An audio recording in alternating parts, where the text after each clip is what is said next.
So here we have the Volkswagen Polo on a 17 plate. I'm going to start off by showing you inside the boot and then we'll hop in and run through some controls from there.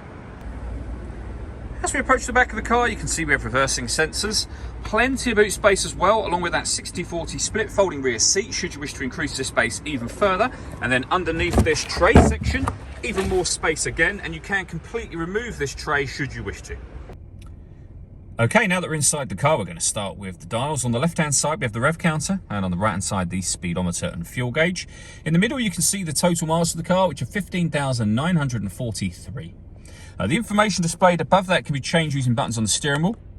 So we're on the kind of driving data menu at the moment, so you can have things like, for example, that digital readout for the speedometer. There are other menus available as well, so you've got audio, telephone, vehicle status, and then background to where we started again. The buttons I was using to go through those options are just here. We then have stereo controls beneath that, which continue over on the left-hand side, along with cruise control just there. Over in the center, we then have the touch screen for the car. So we're on the radio menu at the moment. You can see this car has got DAB, FM and AM radio available to you. If you want to listen to your own music, you can do. And again, there's a few ways to listen to that. Just hit source down the bottom there and you can see those being highlighted. And they include Bluetooth audio. So once you pair your phone, not only can you make and receive phone calls, you'll also be able to stream your music wirelessly as well.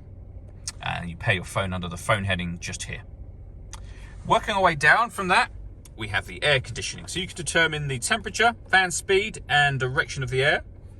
That button will turn your air conditioning on. Same button again to turn it off.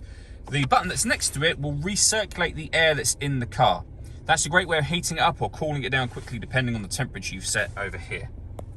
Underneath that, we have auxiliary input for your music, a 12-volt charging socket, and then USB input again for music just there, as well as a couple of cup holders and a 5-speed manual gearbox. All that leaves me to say is thank you for taking the time to watch this video. If you'd like to come and see the car in person and have a test drive, please feel free to call any of our MJA sites. We'd love to hear from you soon.